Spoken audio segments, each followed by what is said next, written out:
Hi, thanks for joining me on Garden Sessions. I'm Dr. Tennille Warren-Phillips and enjoying a decompress on a spontaneous trip to a garden nursery out here in Friendswood, Texas. Had a really productive day in the office. On my way home, I spotted a nursery I'd never been to before. Fancy that. There's still some out there I have not visited. So, on my way home, I decided to buy some things that I can spend some time planting in the garden. One is called a Powys Castle Artemisia. Have fun pronouncing that.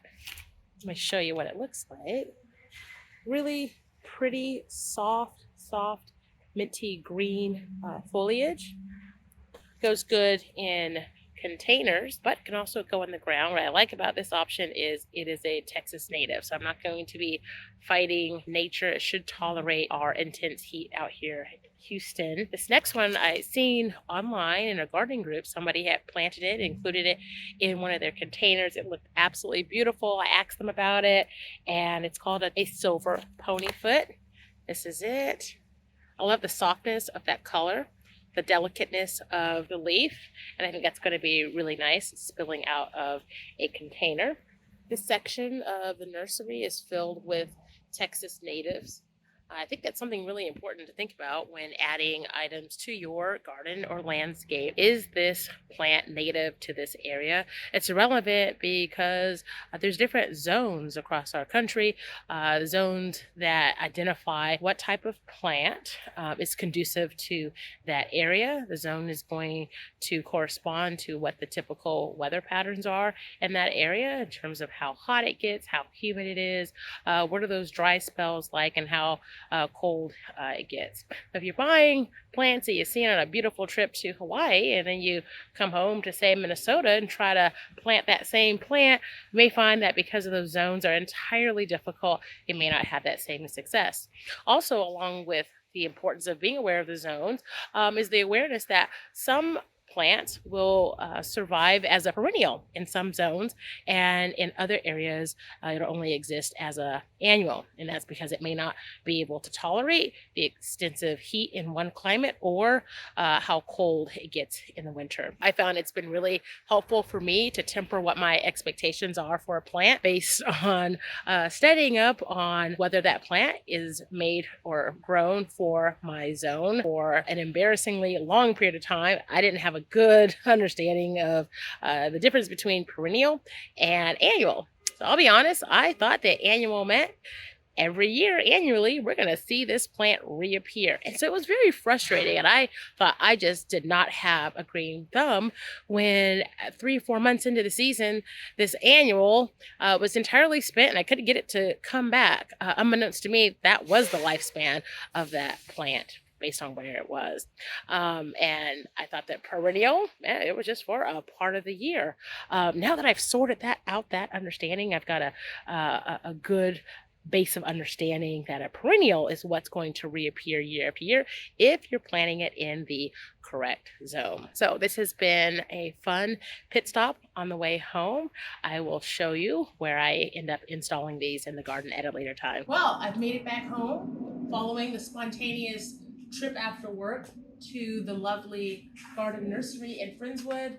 I cannot even pause to go change into proper gardening clothes, so I'm going to jump right in right now. We're going to start out planting some of the variegated vincas. I think I've got the perfect spot for these to go. So I think that this variegated vinca is a lovely contrast.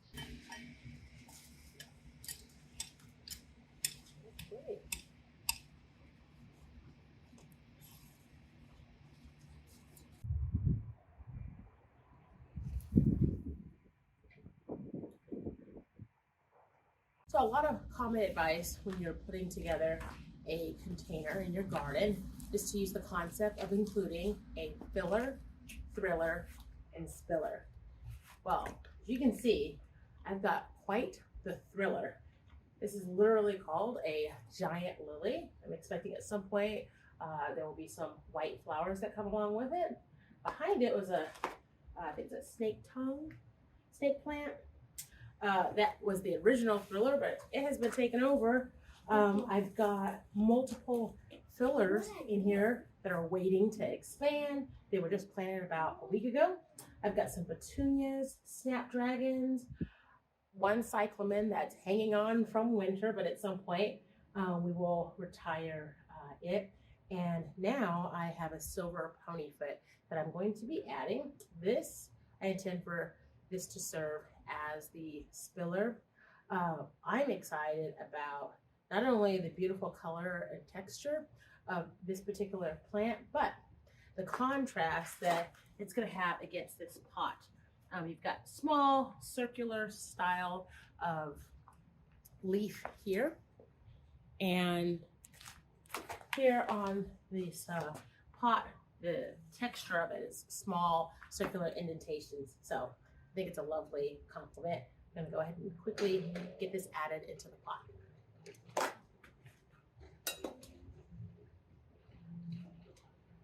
Sometimes you have to acknowledge that something didn't make it, cut your losses, and be willing to edit this out. This didn't make it. I think initially when I planted it, didn't have enough acid, plus it was exposed too much to the sun. So I moved it into a more shaded area, added some acid to the soil, and tried its best to hang on, but I've decided it's time for it to go. I'm going to replace it with something else. Plus, it gives me some room to plant this ponyfoot.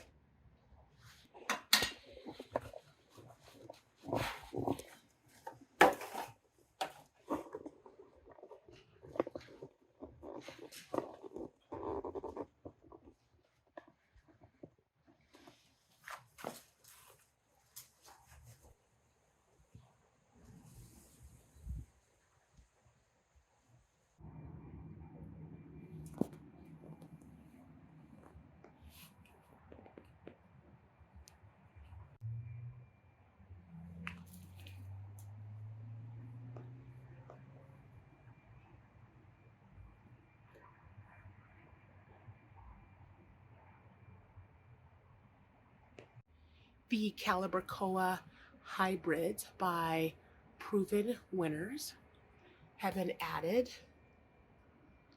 to these brightly colored pots that I have flanking my shade garden. This one might not bloom as intensely as this one up top, where because it's at the top of the fence line, it has access to a lot more direct sun. But it's okay. I'm tempering my expectations for it, and I'm going into this fully aware that the second pot may yield fewer blooms. But even if it doesn't add any more than what it has right now, I find it to be particularly beautiful. I'm really happy with how this came out. I went ahead and added it to a container. I think it's going to be a great complement to the garden. Hi, here on Garden Sessions, I document my journey in the garden while working on cultivating good mental health. I'm Dr. Tennille Warren-Phillips, and I'm so happy that you've joined me today.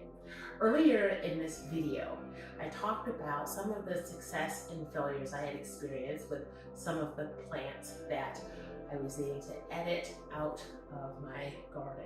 So I thought that's a good topic for us to talk about today in my office. I want to use the parallel from gardening into our actual day-to-day lives and center that conversation on our expectations. As we evaluate and consider our expectations, it's important for us to think about, are our expectations setting us up for success or failure?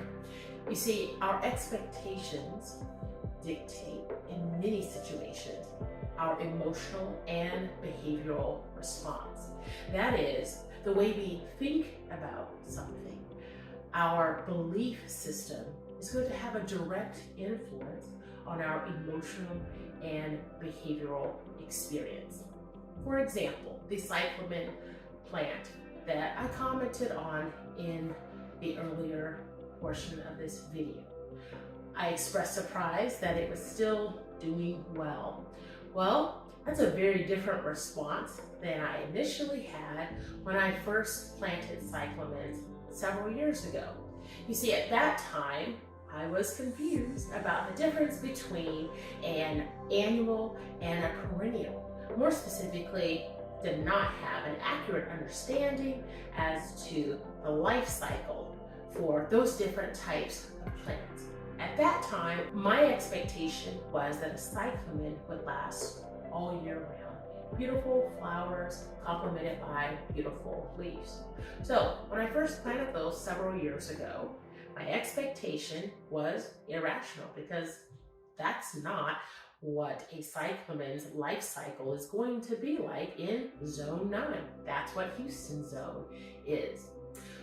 So as winter drew to a close and spring drew near, the cyclamens in my garden started to perform poorly. They started to show signs of dying off. And because my expectations were not rational or based on factual information, I felt like a failure. I felt like, wow, I just really do not have a green thumb. And that put me in jeopardy of giving up, having an overall negative experience of gardening. Fast forward a couple years and I now realize that a cyclamen in zone 9 is best planted and will perform its best fall through winter. And then after that, it's time to remove it because it is an annual and move on to something else. So presently, I've already edited out some other cyclamen from my garden over the past 1 to 2 months because their life cycle has come to a close. And as I remove those plants, I don't feel any pang of disappointment, frustration, or sadness. Instead, my emotional response to that is, all right, the work of that cyclamen is done, and it instead represents an opportunity to move forward and replace that annual with something fresh and new. The tubacina, that was a plant that I pulled from one of the larger pots in the early portion of this video. I had really tried to give that a second chance. What had originally happened was I planted it in a high sun exposure area. However, I did not do enough research on the soil needs for the tubacina plant. Come to find out, it needs a pH balance that favors more acid in its content, and that was not reflected in the soil that I planted it in. So that meant that within a month of planting that beautiful plant that had lots of beautiful bright purple flowers, it started to literally shrivel up and die. I'm monitoring it, I'm looking at it daily, seeing, do I need to add more water? What is the problem? And then I realized that it needed more acid. I quickly moved it over to a more shaded area and I enhanced the soil in that new pot with more acid. There actually were 2 tubacinas that had the same response. One of them, the pot, was still in an area that received a fair amount of sun. The second was primarily a shaded area, and that's the one that I ended up pulling today. The reality is, by the time I transferred it over into a different pot and added more acid to the soil, it was too late. I had not done enough to prepare and plant in advance for an optimal plant experience. Instead of feeling frustrated, angry, aggravated that this plant didn't work out, instead it's an opportunity for me to take personal responsibility. I have to own it and say, you know what? I should have read up in advance on what the basic needs were for this plant. So I see this as an opportunity, a reminder that it's important to plan ahead. Know what the needs are for your plant and to make sure that you can provide all those necessary elements. When it doesn't work out, then I'm okay with accepting responsibility for it. I did not set it up for success. all right?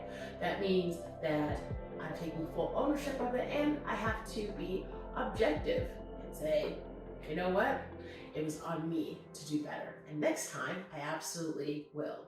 So how can we look at these life lessons from the garden and apply it in our own life? Well, every day we operate with so many different thoughts and beliefs for various circumstances and situations in our life. If those expectations are based on a faulty foundation that is irrational, then our emotional and behavioral responses are likely to be at risk of being unhealthy and unfavorable. Now, when we move forward with an expectation that is rational, then sets you up for less occurrence of an anxious response and a high stress response, or aspects of depression. And that's a lot of work that happens in a therapy session.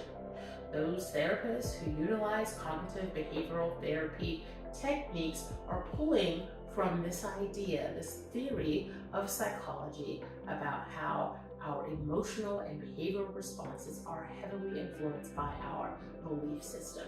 And I see this in my own experience in the garden. I hope that you have opportunity to pause and reflect on whether or not there are opportunities to make some adjustments in your life in terms of how you think about things. What is your behavioral response to having a certain type of a belief system?